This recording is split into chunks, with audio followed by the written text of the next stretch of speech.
Hello everyone, children.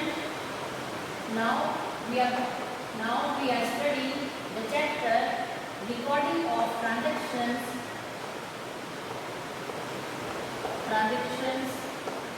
part second. So children, now this time we are studying the chapter recording of transaction second. In this chapter, I have explained the concept cash book.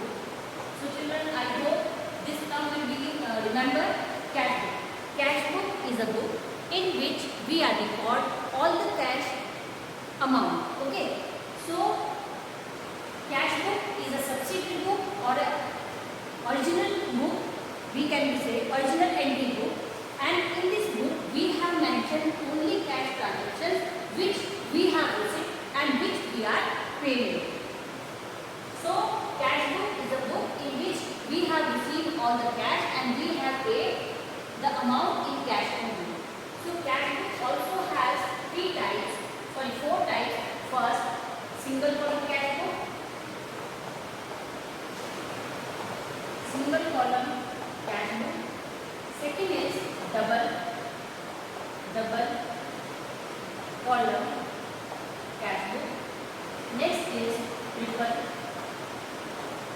column cash book, and last is petty cash book. So children, cash book have also four types. First, single column cash book. Second is double column cash book. According to single cash book, we have received and used payments. Okay. In double column cash book, we have maintained two accounts in two columns in debit side, and also we have prepared two columns in credit side like cash and bank. Same column we will use in credit side like cash and bank. Okay. So according to triple column we have prepared in debit side three column cash, bank and discount. Same credit side we will use three columns cash, bank and discount. So children, according to this we have prepared single column cash book, double column cash book, triple and petty cash book. So first, single column cash book numerical question I have explained in previous video. Today I will explain some numerical question more for your revision and your practice double column cash book. Okay.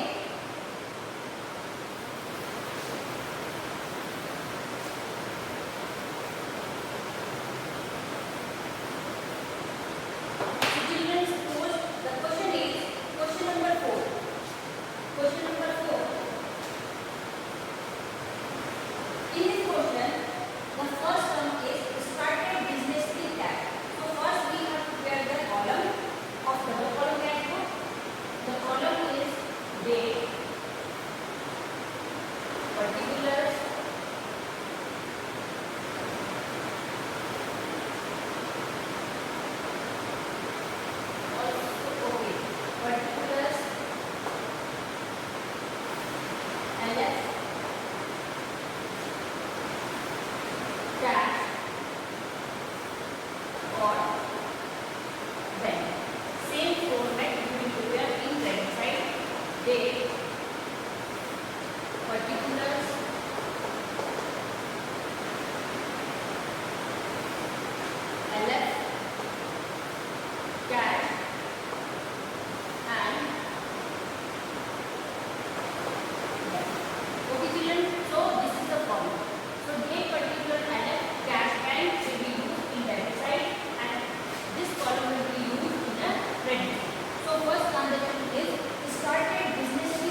Now the firm has deposited the amount in the bank.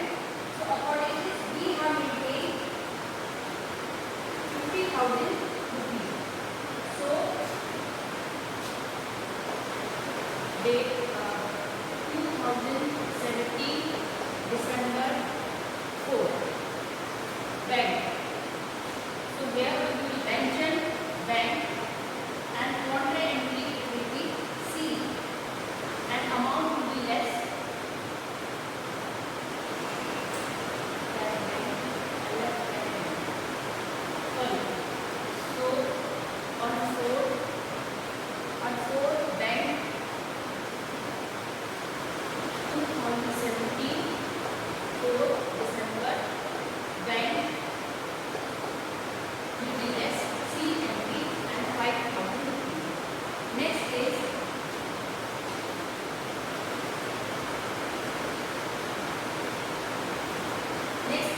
receive cash from Rahul.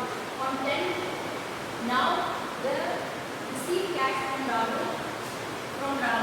So we will mention the name of Rahul and we have received 1,000 rupees in cash. Next, bought goods by check. Now the firm has given a check for purchasing the goods. So on 22 December, firm has given a check. So bought, purchase. So here we will use purchase and the amount is 10,000. It will be less from the bank. Next is on 25 paid to Shyam by cash.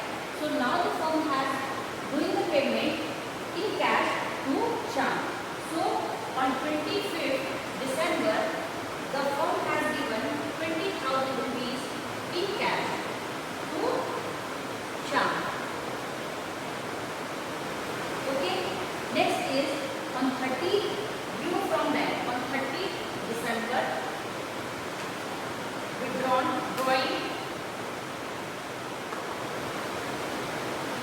drawings for office use. Also you can mention office use.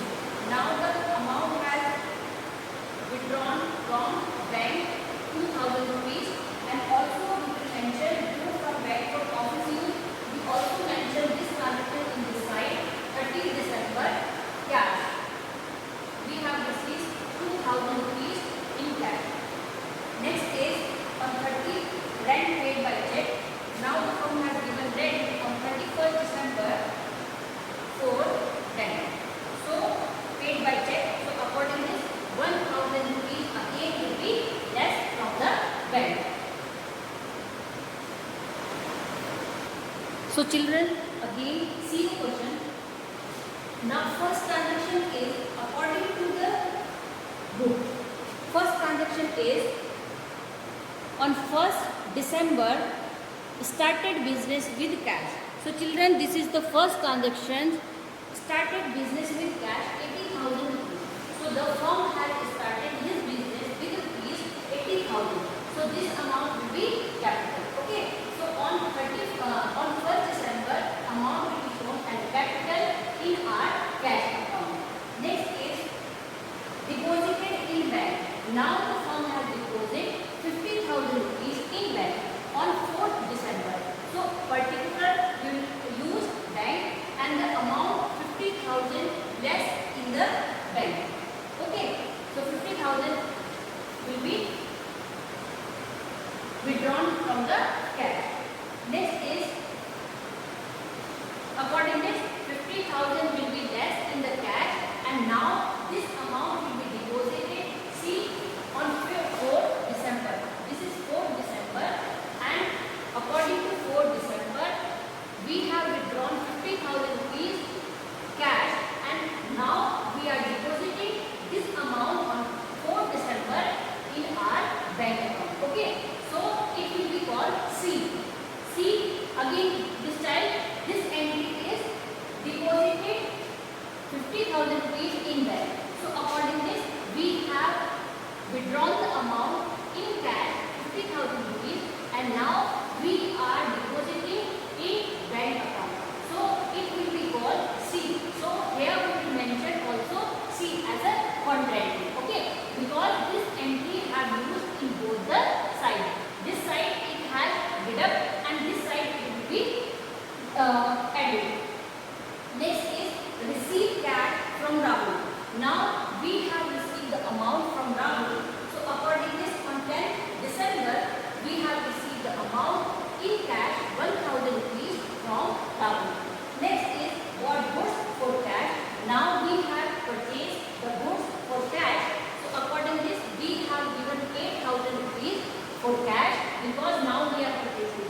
we are purchasing the goods and we have given 10,000 rupees in our bank account. Okay.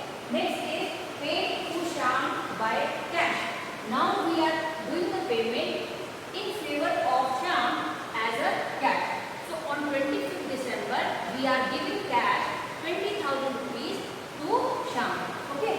Next is due from bank. Due also means withdrawn. So due from bank for office use. Now we are withdrawn some amount from the bank. So according this, on 30th December we are using drawing for office purpose and we are purchasing some office stationery or maybe anything goods. So drawing we have used 2,000 rupees as a drawing and our account will be deduct from we will deduct of rupees 2,000. Next is rent paid by check. Now the firm has given 31st December rent by check. So 1,000 rupees again will be less in the bank account. So children see, this is the cash and this is bank. So we are receiving 80,000 rupees in cash and we are receiving 50,000 rupees in bank. According to this, we are using 80,000 rupees we have received in cash and now we are doing the payment 3 times and now we are remaining 5,000 rupees in cash. Okay. In according to bank, we have received 50,000 rupees in bank and we are using these 50,000 rupees. According to this, 10,000 we have given a payment to someone else for purchasing the goods. 2,000 rupees we have given for office stationery goods और 1,000 rupees we have given for rent by check. Transaction है कि started business with cash, कि हमने business start किया और हमारे पास cash है 1,20,000, जिसके लिए हम यहाँ पर यूज करते हैं 2016 जो है हमारा ईयर है 2016। अब यहाँ पर 1 दिसंबर की जो है ट्रांजेक्शन हमारे पास है, जिसके लिए बताया जा रहा है कि हमारे पास 1,20,000 था कैश, जिसको हमने इन्वेस्ट कर दिया and it is converted in capital. तो ये कन्वर्ट जब हो जाती है तो ये क्या बन जाती है, कैपिटल। तो हमारे पास कितना कैश था जो हमने कैपिटल में कन्वर्ट किया, 1,20,000। Next is cash paid into bank 50,000। अब हमने यहाँ पर जो है 50,000 बैंक में जो पेमेंट है वो यूज की है। तो यहाँ पर 50,000 हम बैंक में जमा कर रहे हैं पैसे। डेट है हमारी December 3rd बाय बैंक। तो हमने किसको दिया पैसा, बाय बैंक अकाउंट। तो हमने यहाँ पर अभी बैंक में जमा करने हैं पैसे, तो हमारे कैश से माइनस होंगे और बैंक में जाकर के ये प्लस हो जाएंगे। 3rd दिसंबर की डेट है, December 3rd, और यहाँ पर हम लिखेंगे टू कैश अकाउंट कि बैंक को हमने कैसे दिया, कैश में पेमेंट की है।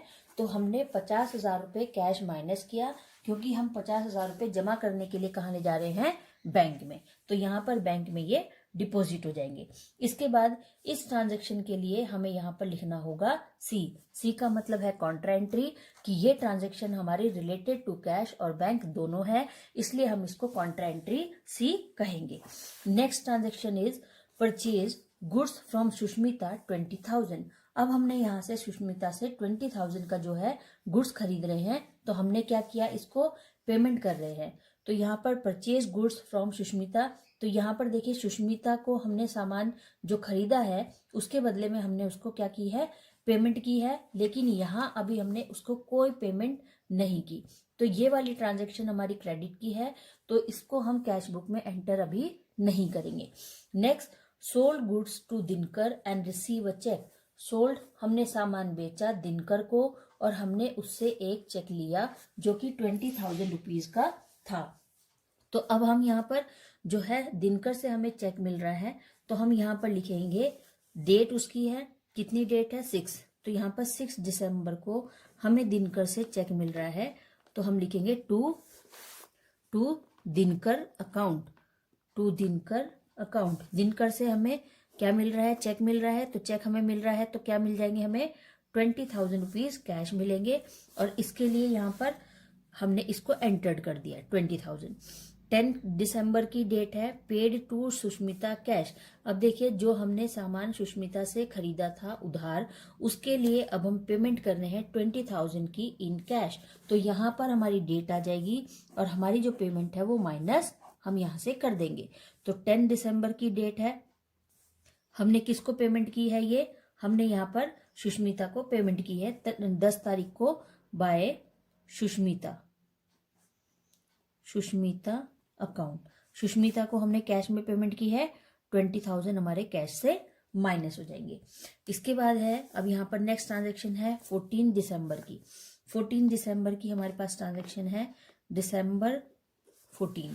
तो दिसंबर 14 की ट्रांजेक्शन यहाँ पर है, check receive on December 6 deposited into bank, कि जो चेक हमें 6 दिसंबर को मिला था दिनकर से, उसको आज हमने 14 दिसंबर को बैंक में डिपॉजिट किया।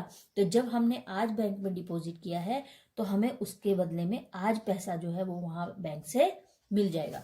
तो यहाँ पर हमने ट्रांजेक्शन की है कि 14 दिसंबर की ये डेट है।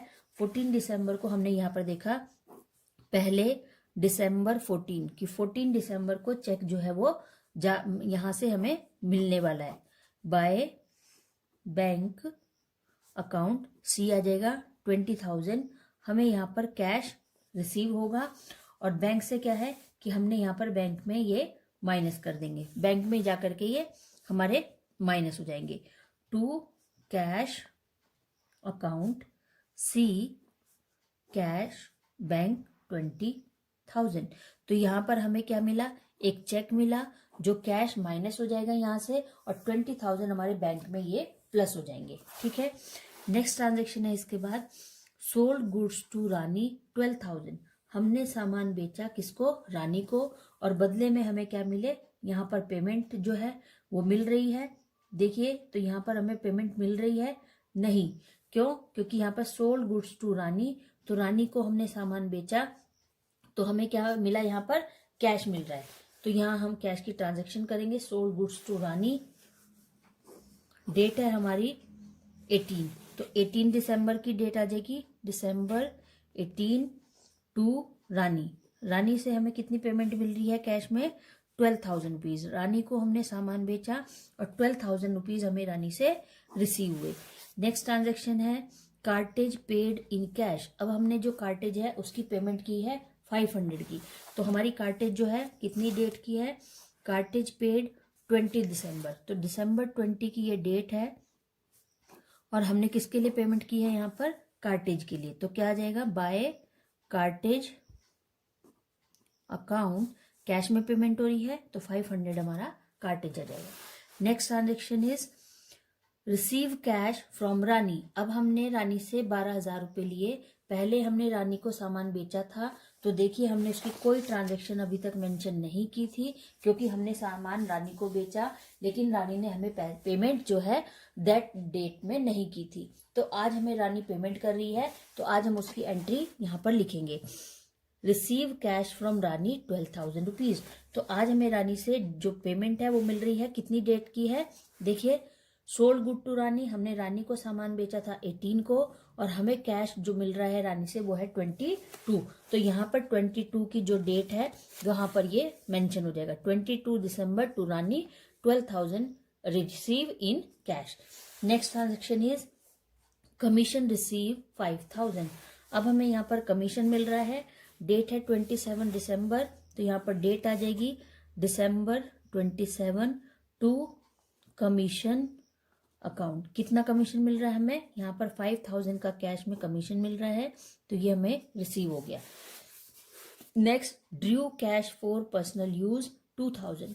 अब हमने 30 दिसंबर को यहाँ पर कुछ पेमेंट की है, पर्सनली विड्रॉन किया है अमाउंट, तो यहाँ पर by balance bye drawing account, bye drawing account. तो हमने कितनी पेमेंट यहाँ से निकाली है, कैश से commission, Drew cash for personal use 2,000। तो हमने कैश से विड्रॉन किया अमाउंट 2,000 का। तो इस तरह से अब हमारा जो क्वेश्चन है वो ऑलरेडी जो है प्रिपेयर हो चुका है और हमने पूरा क्वेश्चन जो है वो सॉल्व कर लिया है। अब हमें क्या करना है कि कैश से कैश को माइनस करना है और बैंक की पेमेंट से बैंक को माइनस करना है। तो जो डिफरेंस है, रिमेन अमाउंट जो है वो हमारे पास यहाँ पर निकल जाएगी। तो इस तरह से अब हम कैश को टोटल करेंगे। कैश का टोटल हम करते हैं तो हमारे पास अमाउंट है कैश की 1,57,000। इसी तरह से बैंक की हमारे पास ट्रांजैक्शन है टोटल 70,000। इसका मतलब है कि आपको कैश में रिसीव हुआ अमाउंट 1,57,000 और 70,000 आपके पास बैंक में है अमाउंट 70,000। अब आप इसमें से जो पेमेंट आपने की वो पेमेंट थी आपकी 50,000 की कैश, 20,000 कैश, 20,000 कैश, 500, 2,000। तो ये आपकी तरफ से पेमेंट हुई कैश में। अब यहाँ पर आपके पास यहाँ पर जो बैलेंस बच जाएगा वहां पर आएगी डेट December 31, क्योंकि जो मंथ है हमारा वो क्लोज हो चुका है। तो यहाँ पर बाय बैलेंस कैरिड डाउन। अब हमारे पास कैश में यहाँ पर पेमेंट बच रही है 64,500, 50, 60, 70, 70, 19, 90, 90,000, 9,500 और 90,000, 92,500 जो है हमारे माइनस हो जाएंगे और 64,500 हमारे पास कैश में रिमेन हो जाएगी अमाउंट। इसी तरह से हमारे पास बैंक में 70,000 थे, जिसमें से अभी हमारी तरफ से कोई भी पेमेंट बैंक में नहीं की गई है, इसीलिए 70,000 यहाँ पर सेम बैंक में अमाउंट हमारे पास रिमेन हो जाएगी। तो यहाँ पर इस साइड अब हम दोनों साइड को टोटल करेंगे 1,57,000 in cash and 70,000 in bank. So children, इस तरह से हमने एक बार फिर से डबल कॉलम कैश बुक का क्वेश्चन किया, जिसमें हमने देखा कि डबल कॉलम कैश बुक का मतलब है कि जहां पर आपके पास कैश में भी पेमेंट आ रही है और बैंक में भी पेमेंट आ रही है। आप किसी चीज को सेल करने पे या परचेज करने पे कैश चेक देते हैं या फिर चेक रिसीव करते हैं, तो आपके पास बैंक में भी आपको जो ट्रांजैक्शंस है वो यूज हो रही हैं और कैश में भी यूज हो रही हैं। तो इसी तरह से हम जो पेमेंट है वो भी हम कर रहे हैं कि कभी कभी हम कैश में पेमेंट कर रहे हैं और कुछ चीजों के लिए हम बैंक से पेमेंट कर रहे हैं। तो इस तरह से डबल कॉलम कैश बुक जो है वहां पर हम इसी चीज का ध्यान रखते हैं कि डबल कॉलम कैश बुक में हम जो पेमेंट है वो कैश और बैंक दोनों तरीकों से कर रहे हैं यूज, और जो रिसिप्ट जो हम पैसा रिसीव कर रहे हैं वहां पर हम बैंक से चेक भी ले लेते हैं बैंक के लिए और कैश में भी पेमेंट जो है वो रिसीव करते हैं। सिंगल कॉलम कैश बुक में केवल हम एक ही ट्रांजेक्शन को यूज करते हैं कि कैश में हमें क्या मिला और कैश में हमने क्या पेमेंट की। तो चलिए एक और क्वेश्चन देखते हैं। Now I will solve question number 6. Enter the following transaction in double column cash book of MS Ambika Traders for July 2017. First transaction commence business with cash. तो चलिए क्वेश्चन स्टार्ट करते हैं। First, commence business with cash 50,000। अब हमारे पास यहाँ पर first जो जुलाई है, 1 जुलाई को हमारे पास कैश है पेमेंट, तो जिसके लिए हमने यहाँ पर ईयर लिखेंगे 2017 का ईयर है। नवंबर, यहाँ पर जुलाई चल रही है तो जुलाई यहाँ आ जाएगा 1 जुलाई। 1 जुलाई को हमारे पास कैश है 2, जिसको हमने यूज किया और ये कन्वर्ट हो गया कैपिटल में टू कैपिटल अकाउंट 50,000। तो ये हमारा जो कैश था वो किस में कन्वर्ट हो गया, कैपिटल में। Next transaction is 3rd। यहाँ पर 3rd जुलाई की ट्रांजेक्शन है open bank account with ICICI bank 30,000। तो अब हम यहाँ पर बैंक में जो है पैसा जमा करने के लिए जा रहे हैं, तो हमारी डेट है यहाँ जुलाई 3rd जुलाई की ट्रांजेक्शन है बाय बैंक अकाउंट कि हम एक पैसा कहाँ जमा करना है, बैंक में, जिसके लिए हमने कैश से माइनस किया 30,000। सी एंट्री है क्योंकि अब ये पैसे हम कहाँ जमा करेंगे, बैंक में। अब यहाँ पर 3rd जुलाई की हम ट्रांजेक्शन करेंगे to cash account 30,000 in bank, कि इस तरह से हमने यहाँ पर 30,000 कैश विड्रॉ किया। पहले हमारे पास कैश था जिसमें से 30,000 हमने वहां से माइनस किया और अब हम उसको जमा करने के लिए कहाँ ले गए हैं, बैंक में। तो जहां पर एक ही ट्रांजेक्शन दोनों साइड यूज होगी वहां हम सी लिखेंगे। इसका मतलब है कि ये कॉन्ट्रा एंट्री है। इसके बाद नेक्स्ट ट्रांजेक्शन है हमारे पास 5th, purchase goods for cash 10,000। अब हमने यहाँ पर गुड्स परचेज किया है और डेट है हमारी जुलाई 5 जुलाई की ट्रांजेक्शन है। हमने कुछ सामान खरीदा तो क्या आ जाएगा, बाय परचेज अकाउंट कितना पेमेंट की हमने, 10,000 इन cash. Next, purchase office machine for cash 5,000। अब हमने फिर से 10 जुलाई को हमने फिर से कुछ मशीन खरीदी जिसके लिए हमने पेमेंट की बाय मशीनरी अकाउंट। हमने एक मशीन खरीदी है जिसके लिए हमने 5000 फिर से जो है कैश में पेमेंट की 5000। Sales goods on credit from Rohan, यहाँ पर हमने सामान बेचा रोहन को एंड रिसीव चेक, और हमें एक चेक जो है वो रिसीव हुआ 7000। तो अब ये जो चेक है इसको हमने क्या किया, यहाँ से चेक हम ले लेंगे। तो 7000 का चेक है, 15 की डेट है, तो यहाँ पर आ जाएगी ये जुलाई 15 टू रोहन। किससे मिल रहा है हमें चेक? रोहन से, टू रोहन। तो कितने का चेक है हमारा? यहाँ पर जब हम चेक इसको यूज करेंगे तो 7000 हमें कैश में रिसीव होगा। इसके बाद हमने नेक्स्ट ट्रांजेक्शन करनी है 18 कैश सेल 8000। हमने यहाँ पर कैश में सामान बेचा कुछ, और हमें वहां पर क्या है कुछ पेमेंट जो है वो कैश सेल की, हमने यहाँ पर सेल सामान बेचा 8000 हमें यहाँ पर कैश मिल रहा है। कितनी डेट है? 18 नवंबर। तो जुलाई 18 जुलाई को हमने कैश में सेल किया है, तो हमें पैसे मिल रहे हैं टू सेल्स अकाउंट, कैश में मिला पैसा, तो ये हो गया 8000। Next, Rohan cheque deposit into bank.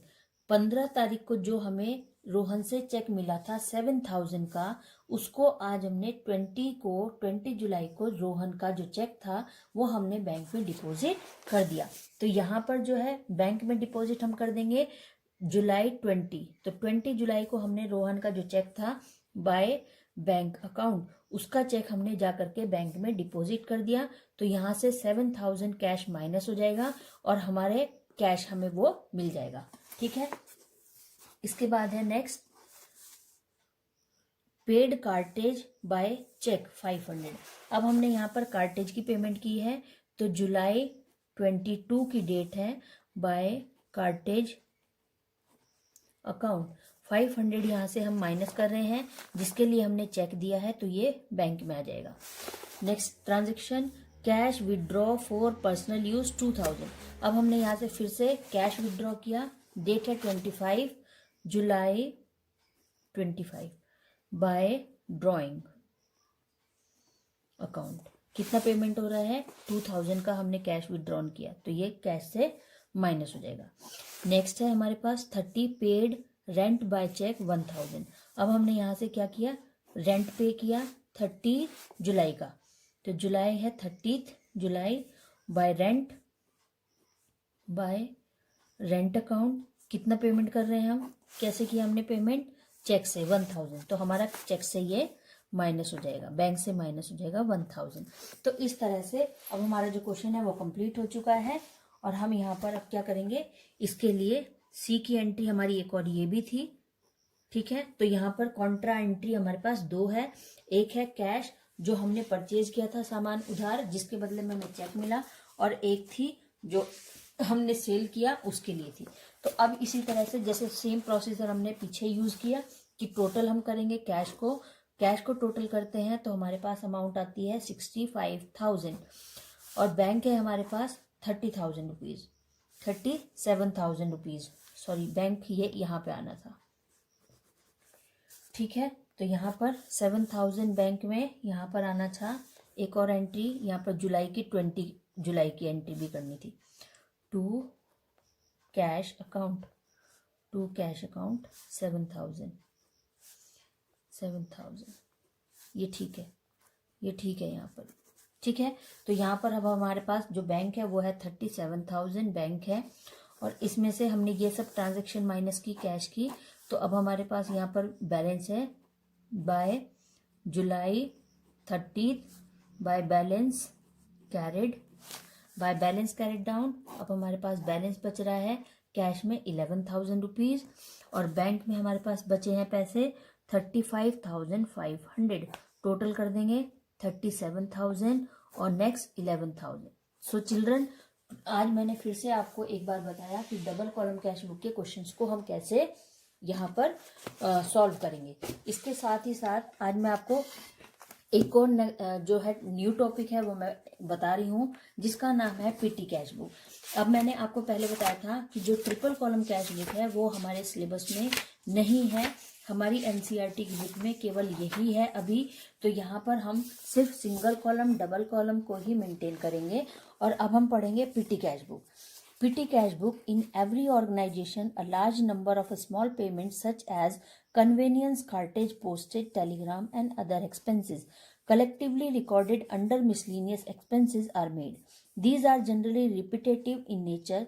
If all these payments are handled by the cashier and are recorded in the main cash book, the procedure is found to be very cumbersome. The cashier may be overburdened and cash book may become very bulky. To avoid this, large organization normally appoint one more cashier, PT cashier, and maintain a separate cash book to record these transactions. तो यहाँ पर बताया जा रहा है PT का मतलब है स्मॉल, कि जब ऑर्गेनाइजेशन में बार बार छोटी छोटी ट्रांजैक्शन जो होती रहती हैं, जो स्मॉल ट्रांजैक्शंस होती हैं, उनके लिए बैंक एक अलग जो कैश बुक है उसको प्रिपेयर करता है, जिसे हम कहते हैं petty cash book. The petty cashier work on the imprest system. Under this system a definite sum, say ₹2000 is given to the PT cashier at the beginning of a certain period. The amount is called impressed amount. The PT cashier goes on making all the small payment out of this impressed amount, and when he has spent substantial portion of the impressed amount, say ₹1780. तो यहाँ पर बताया जा रहा है कि suppose आप घर में हैं और आपके पेरेंट्स घर से बाहर जा रहे हैं 10 दिन के लिए, और 10 दिन बाहर वो आपके घर से कहीं जा रहे हैं, किसी रिलेटिव के यहाँ जा रहे हैं, और पेरेंट्स ने हमें सपोज 1000 रुपीज दिया और कहा कि ठीक है, हमारे पीछे अगर छोटे मोटे कुछ भी खर्चे होंगे तो आप इनसे कर लेना.